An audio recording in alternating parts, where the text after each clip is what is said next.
It's a bit like when I was started in shipping 25 years ago. You're taking a step back in time to a certain extent, especially when you go into a restaurant or a coffee shop and meet someone. They're very chatty. What do?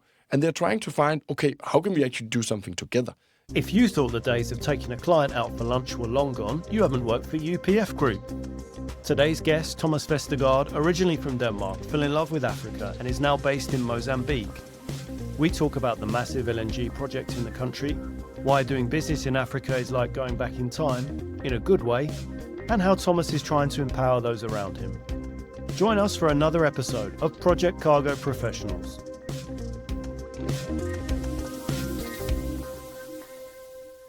Thomas, what's a Dane doing in Mozambique of all places? We are trying to do a bit of projects. No, we're focusing a lot on Africa. And when we started UPF, I was based in Mozambique, and we have been growing from there. So you're really a Viking? Yeah, conquering. No. We are still a very small player in Mozambique. So give us an introduction. Tell us who you are and about Please. your company and your history, what you've been doing up until now. Yeah.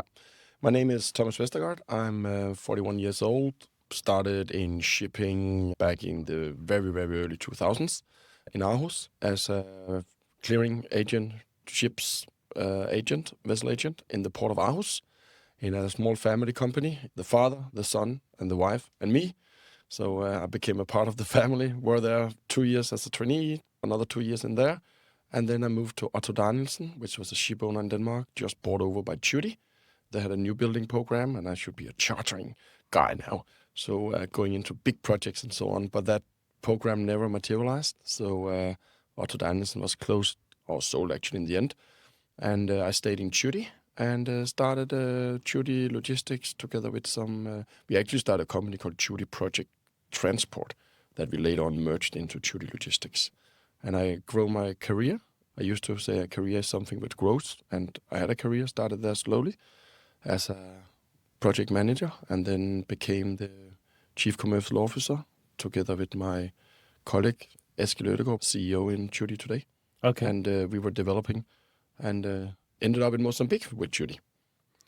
And at some point you decided you wanted your own company, or were you already a partner in Judy? Or? No, I was not a partner in Judy. I was very much focused on Africa, fell in love as many others, which comes down. COVID saved me a bit, so to say. So I were allowed to stay, and we joked about a lot with back then Eskil, my former CEO, keeps saying, when are you coming home?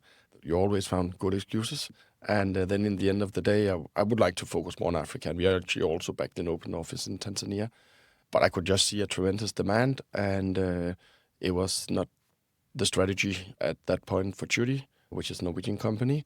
So I decided to find some guys who wanted to ride this wave, so to say, with me, and ended up with some of the partners, which is also partners in United Heavy Lift today. Now we are here, and we are several partners in the company, including myself. Sorry, what's the connection with United Heavy Lift? The partners in United Heavy Lift are partners in UPF. Okay. Yeah, so that's the connection. So you started in January 23? So quite recent? Quite recent, very recent. Yeah. Yeah. But you've already got a few offices. Sure. You're in Denmark, Finland, Portugal, Mozambique. Tanzania, South Africa, Namibia. We are finalizing the registration in Luanda now, in Angola. And later this year, we are opening up in Douala, already finalizing. Got an office, got a chair, just need someone to put in the chair. So that's the fight right now. Recruitment is another issue. Yeah, we were just talking about that. So that's a big problem for you. Is it easy anywhere? That I actually doubt. But it's not any easier because the whole concept we are building on is a concept where we are running very small offices, and we are trying to give independent to the local managers and even down to the junior operators. We're really trying to build, hey, guys, this is yours. What can you get out of it? Attitude. And find those people. That can be difficult. But entrepreneurs is either you are or you're not. Is there a reason that you concentrated or you're involved in Portugal and Portugal's ex-colonies in Africa? Yeah, that was the whole strategy from the day one that covering Angola and Mozambique. We wanted a setup in Portugal, with plans, they change. We have an extremely guy in Portugal today, sitting in Lisbon, helping on pricing, a very, very strong support to me in developing ideas and how we're going to do. And Samuel, as he's called, have been in Mozambique for more than 10 years. We talk the same language. And then we have a guy in Denmark, just a single guy in Denmark doing sales and support to our forwarder clients in Northern Europe. And then we have an office in Finland, mainly focusing. The original idea whether we should focus on the Scandinavian market for mining equipment into Africa. But as I said, with ideas, they slowly change. So now we're doing a bit of everything. And then I used to compare Finland a bit with the whole business concept we have in Africa, where we support all the forwarders. It's a bit the same in Finland. A lot of the clients are forwarders from abroad. Can you tell us about your vision behind UPF and what you wanted to achieve? Even if the plans changed a bit? They changed a bit. We initially wanted to build it more like a partner-based company, where we, as I said, created this mentality about you being a partner. And we are still doing that today. We are inviting some staff to become one way or another a part of the group. And so if somebody's listening and they want a new challenge, they can get in touch with you. Yes. We wanted to build a platform, and we are still developing that. We have a platform, we have our systems, we have our finance team in Johannesburg and so on. So it should be like plug and play. So if you find good people, they can... Exactly. You can, and that's what we're doing in Douala now. We are setting it all up. So the day that person steps in, it's all plug and play, and that person needs to focus on receiving the cargo and delivering to the destinations, and not building a company. Yeah. And you've got a slogan that I quite like, which is about making logistics personal. How are you doing that, and why do you think that's important? It came, as such things often do, a bit by coincidence, because we discussed on a previous strategy meeting what we were good at, and we came to the conclusion that we were good at making logistics personal, and that was actually the main reason for client booking us. And therefore, we ended up with going with the slogan. And I think we know our client very well. We do it by taking an extra step to reach out, book face-to-face meetings, go out with clients, like even just lunches, have a lot of lunches. And I'm really encouraging the staff to drop by also, like, I'm in the area, can I have a coffee? And that chat where you get that extra. And I know it's easy to say, and a lot of people will buy. But people don't do it. Yeah. I don't know if they or would maybe really, not enough. They would really like to do it, but it's also super difficult, because in a busy day, I used to say that salespeople, they cannot be half-half, because in the end of the day, you forgot to do the sales because you're so busy with your operation.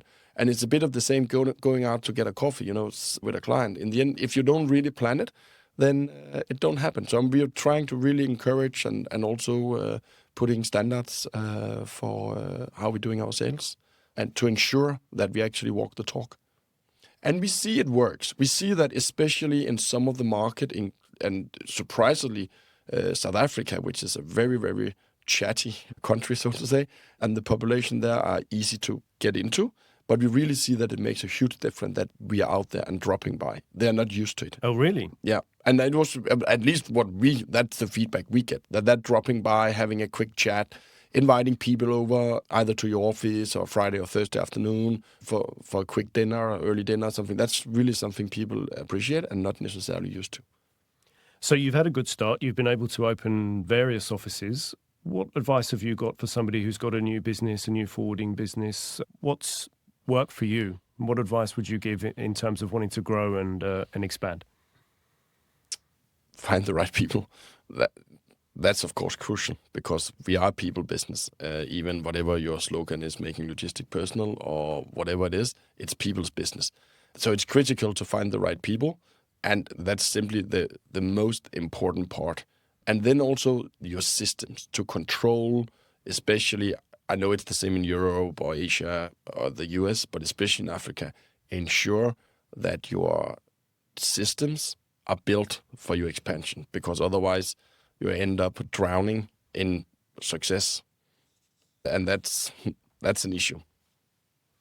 We wanted to speak a bit about Mozambique today, which may be a market that not many people know about. Tell us a bit about Mozambique and why it's interesting. It's interesting, first of all, because it's a lovely bunch of people living there. Very, very friendly. Everyone, the first question you always get is it safe? I would consider it as really safe. Of course, there have been some attacks in the north, and when people die, is it dangerous in Maputo? I used to compare it with, is it safe to live in Denmark when they're shooting in South Italy? And it's a bit of the same distance we're working with. The country is extremely long, 2,600 kilometers, if I'm not wrong. And it's safe in Maputo. It's also safe in a lot of other places, and even up in Pemba, where we also have an office where the big oil and gas project, is gonna kick off, hopefully, as I used to say, tomorrow. And no, it's a lovely place. It can be difficult because it's so different from what you might have used to, especially being a Dane. But you learn your way around town, and this is also what I really like. It's simple. It's simple living. So, ex-Portuguese colony. Correct. How much has that felt, Portugal's influence? Still to a certain extent today. Everybody still speaks Portuguese? Everyone speaks Portuguese, and of course the local languages, but mainly Portuguese. Nearly everyone speaks Portuguese. There's a big Portuguese community still there today. You see also construction companies and now looking at our sector, our clients, there's still a lot of Portuguese influence, definitely. And Mozambique has become known in our sector because it has this huge Total LNG project. Tell us about that and why it's so significant. It's significant because it's one of the world's largest, if not the largest, LNG project. It's a massive onshore structure they're going to fabricate or build. And what is even, and that people sometimes forget a bit, it's always about Total. But it's not only about Total. Eni is in production right now with an offshore LNG, Coral South, and they are under final investment decision, if not already taken actually, for the Coral North, which they're going to build in, as I understand, in Korea. And this is, and last but not least, Exxon Mobil is doing next to Total onshore, also LNG project. And all of those three projects, and people who knows about Mozambique and these projects, they laugh always because this have been, I meet a lot of people, hey, I went to Mozambique first time in 2008 and we talked about the project. I luckily arrived so late that I have at least done some logistics already for the project, and a lot of people have had a lot of talks. Total, they started construction, stopped again due to security issues, is still under force majeure. Exxon is in the final stage of investment decision and slowly started activity on ground with construction camps and so on. And this is in the north of Mozambique? Very north. So it's very far from Maputo. Very far. And it's actually closer to Salaam, and it's close to the border of Tanzania. What's the situation there now? Outside of the duet, outside of the Afungi side, they still, if not weekly, then bi-weekly fighting between the rebels and the local military. The Rwandese is there to protect to assist, is maybe the right word, the Mozambican army. And for those that don't know, what's the background of the conflict? Why is there fighting there? It's a very good question. And there's a lot of rumors about why. And it can be trafficking of various items. It can be maybe rare metals, diamonds. It can also be just to unstabilize the whole region due to that might gain more support from various institutions, either from abroad or in the country, in order to get the project running. So it's named as Islamic fight, but there might be several other reasons for that. But the security situation has improved there, hasn't it? It have. That's at least on the surface and what we see, it have. And you have offices locally there? In Pemba, yes. But Pemba is not an issue and have never been. It's always been very well protected. The major issue have been the terrible attack up in Palma city, which is you have Pemba, and then you have another small port called Simba the Prior, and then you have the project site, and then you have Palma further north. You can move by road from Palma into the site, and that was where the gruesome attack happened back in 2002. So what has your role been and what will it be going forward? taking a step back, talking about philosophy, our philosophy is also that we don't need to work with the biggest. We would like to go a step down. First of all, we are small, and it takes a lot of cash to work with the big guys. So we are a step down the ladder, and today we are mainly focusing on the construction companies, the inbound logistics. How can we support the forwarders? We know a lot of forwarders is tendering to the larger contractors, such as Technique and others. And how can we support them, and who are they? So today we are mainly doing construction equipment and spare parts into the project for our clients. And then we do port agency and other smaller things up in Pemba. It's enough so far. And what's the availability of the specialised equipment that you need, trailers, cranes and so on? You need to take into consideration that these projects have been coming and coming. So there's actually quite a lot of stuff available in Pemba, but people also been demobilizing and mobilizing again. It's on the sub-suppliers' agenda, so they mobilize quite fast when it's needed. However, it's of course challenging from time to time. Let's say you need a barge or whatever. There's not a huge amount of suppliers, so it costs what it costs, more or less, I would say. But again, we also all know how extremely expensive it is to work in the area, and we know that when there is a cargo, you need to take your premium because you have been sitting waiting for that for the last weeks, maybe even months. So no, the availability is not that bad. And aside from this project, what else is going on in Mozambique? How interesting a market is it for break bulk and project cargo? It's a small market. There's a hydro project coming up in a few years. Okay. I'm all smiling a bit because it's always like tomorrow. Then it suddenly pops up and then it dies out again. But it's coming. And then we have a wind farm coming in South Mozambique now, in Namasha, in the mountains behind Maputo. And then in addition to that, there have been a few construction projects of ports and infrastructure. There's a new big infrastructure project now doing roads and ring roads. And it's not necessarily project cargo, but we also involved in position of the construction equipment and so on. Yeah. So it's a small market, which means you've had to look elsewhere and you've expanded into neighbouring countries. What are the differences in the countries in that region in terms of the business, the projects that are available, how they work? We are now in Tanzania, as I mentioned, and of course Mozambique we talk about, and South Africa and Namibia, and moving up along the coast. The similarity is there. However, it's a big difference between the countries and also even for the local markets, like how can you actually do sales in this market? What are the factors? And do you even want to go into the local market, or should you keep focusing on the cargo inbound from customers abroad? And I would say that the overall similarities is that you need to gain trust with your staff, and you need to ensure that they give you a good product, especially when you work with the local and train them. I'm not saying to be better, but just if you have clients only from overseas, you need to train your staff to think like them. Otherwise, they will not give the level of service which is required. So we focusing a lot on the interlands at the moment, to going into Zambia and Zimbabwe, Malawi with equipment. We just have big shipments now coming in via Namibia to go into Botswana for mining equipment for a very good client. So those kind of projects is what we are focusing on at the moment. And can you go and sell? Do you sell into the local market, and are they happy to talk to you as a Dane? No. If you talk about the local market, you can also put it into various phases. You have the local market, let's say Portuguese construction companies, or it can be mining and so on. Yep. Yes, but we cannot. We are trying to be very selective who we sell our services to, as I would think today 80 to 85% of our turnover is generated from other forwarders without presence in Africa. Okay. Yeah, so we are not selling to the local markets. We have a few as construction companies, as an example, which would never have a conflict of interest.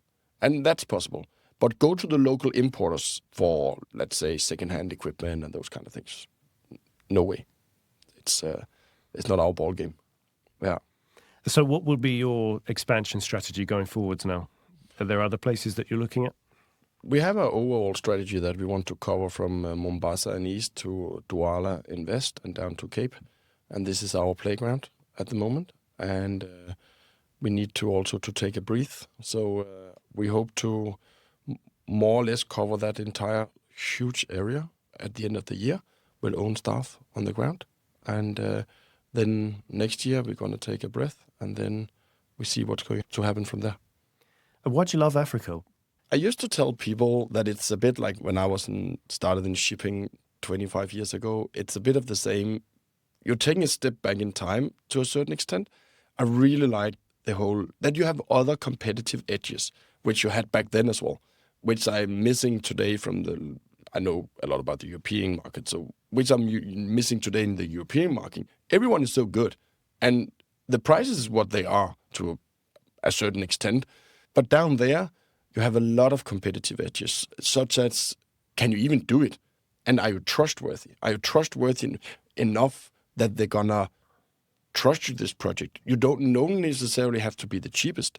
And that's I must say, I've missed that in the market, and that's why I'm falling in love.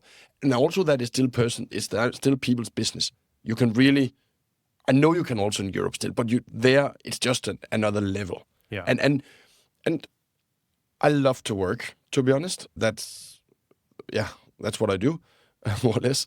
And in Africa, and some people, one of our partners said the other day, but is it also exhausting that you guys are talking business all the time? And if you love it so much, and it's nearly it's your hobby as well, then not. It's like going into a bar if you like to talk about football. In South Africa especially, when you go into a restaurant or a coffee shop and meet someone, they're very chatty, and the first thing is, what do you do? And they're trying to find, okay, how can we actually do something together? And honestly, I appreciate it. And I appreciate stumbling to people in the airport or in a restaurant or whatever. Hey, by the way, we've been talking to your colleague and those kind of stuff. And that you have a lot. And finding solutions, which is difficult. Sometimes it's difficult. And you need to know that one local guy or girl that can actually fix this issue for you. And if you don't know them, you can't fix it. Does it help having the European heritage, or? I think on some occasion it do, and some it doesn't. Mm-hmm. In the end of the day, it's neutral, I would say. What helps is to have a lot of colleagues which have the experience, and to getting back to Samuel, which have been there in Africa for so many years and know so many people. It's still, we joke with like it's a WhatsApp business, you know. Oh yeah, by the way, I have a guy here on WhatsApp. Let me find him. He might help on this particular issue. Sitting in Zambia, I will need to, let's say, solve a problem. And have you used Project Forwarder networks to expand? Are you members of these networks, and has that helped? In the past, I was very much against it, and our common friend, I believe, Bo Drewsen, I'm allowed to say, keep pushing for his network. So I was okay. And we didn't, back in my previous in Chudi, we didn't invest that much time in it because we were focused on other things, but still we remember several networks. I must admit now we have taken a decision to be member of network and be active. And that's have done a huge difference. So we are member of several, actually I think 5 or 6 now. And we have taken a decision that who goes where, on which, and that we are active and become a face. And I must also admit that we are so many places in Africa, and people recognize you as a forwarder specialized in Africa. It really, really helps. And how competitive is it in your markets in Africa? It's not that competitive, to be honest. I know it's a privilege to say, but we have the feeling up till now that a lot of people actually like to work with us. So it really helps that you can also, I'm not necessarily sure that we are significantly more expensive or cheaper than others. However, you just have this feeling that people is really walking the extra mile, or especially our main client, they're walking the extra mile to make it happen. And that's also a competitive edge. You don't necessarily have to be price. It can also be that you actually reply your phone and an email. There can also be a competitive edge, and which it is. Yeah. Yeah. And you touched on earlier about making sure that you put the right systems in place. What sort of techs or otherwise systems have you put in place, and how's that helping you? Yeah. Being an entrepreneur, you always have a lot of good plans. And we a long time ago, actually nearly from the start, hired 2 people to take care about our health and safety and also our IT. And we are It's a bit like the gas project in the north. Tomorrow, we will start testing various IT tools in order to improve our communication. Not AI-generated messages and those kind of things, which I already find quite annoying. More, if we do not respond fast enough, or there is an escalation in the dialogue and on our common emails, then it will go to an escalation point. So we ensure that we attend things. And we confirm request to quote, we confirm bookings within... Because people in Europe, again, their emails are becoming a chat program, you know. If you don't reply within an hour, then they're getting a bit nervous. There's something wrong. And a lot of my lovely colleagues in Africa is maybe not used to that. So we need to ensure that people get a reply, timely reply. So actually they must be quite impressed then when they're getting an answer back from you and it's like only been an hour. It's like, wow. Yes, and then, but something as simple as this, yes. And this is some of the systems we are looking into. How can we improve that communication? And also how can we ensure if that staff is not available or taking time due to whatever reason, that another person do. And outside work, what are your hobbies or interests? What do you like doing in Mozambique? Beside of work, I first of all work together with my wife in the company. She's also employed. She's taking care. We have a company in South Africa called UPF Core Services, which is, as I say, our core services. So it's finance, HR, quality. And so beside of trying not to talk work with her, then we go often either to the bush, simply. We go on safaris, make a fire, try and catch a fish, even if we go to the seaside. So we go a lot on those kind of trips in the weekend, either short, and sometimes we put the starling on the roof, and then we go for a week, and then you can work from the bush. Sounds great. Yeah. Sometimes it's a bit hectic, you know. What's the food and drink like out there? I know about the famous spicy prawns. The food is amazing, but it's also, you have those, you have those dishes, you have those five very nice dishes. But you have a lot of Portuguese influence, and I do really much appreciate the Portuguese kitchen, as you do as well, I believe. Oh, I love it. Yeah. I live in Porto and I love the food. Yeah. Has the famous Portuguese wine made it to Mozambique, or have they got their own? No. They don't got their own. They don't? No, but they got a lot of Portuguese and South African. Yeah. And otherwise, the activity... we have had a lot of people down. We have 2 kids in Mozambique as well. So a lot of our friends from Europe are coming down for vacations.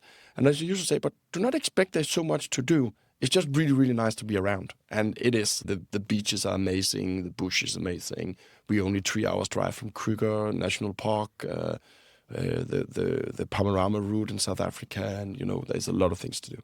I did look at it because we speak Portuguese and we thought, it might be somewhere interesting for a holiday. But the visa put me off a bit. You have to get a visa before you go. And yeah, they actually changed the system now. So there's a lot of countries exempted. So they go in and apply for e-visa, and then you get a stamp on arrival. And it's only a $10 thing. So it's extremely easy right now. And without going too deep into the rules, you just need to book a hotel and a return ticket, then you are good to go. Okay. Yeah. What I find more complicated is like where to go. It's difficult to find out exactly, okay, is this good? Is it nice? And also a lot of people is really concerned about the security, which I do understand. I still remember the first time landing in Maputo airport, taking a taxi into the hotel, and it's just look wild out of the window. But when you're living there, you can even walk those streets without any issues.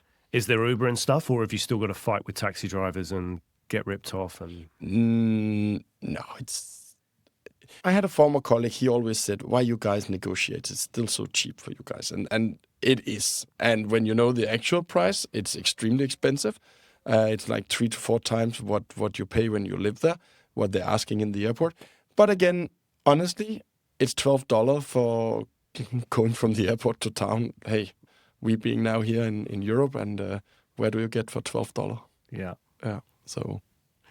Good. And just a few questions to finish off. Yep. Career highlights so far? I'm proud about what we have built in UPF. I was also proud about what we did in Judy, and especially being together with Eskil Ødegaard, as he's called, all what he learned me from building, or I was watching him building Judy Lines while I was building Judy Project, and all those kind of things. I was proud of that. I'm also proud about where we got in UPF, even that there's still far to go. It's difficult, and it's not for everyone, but it's not, I wouldn't say it is extraordinary career. We are slowly building as we go. But it's great having your own thing, having your own project, and being master of your own destiny is good. It gives you another feeling. You walk the extra mile.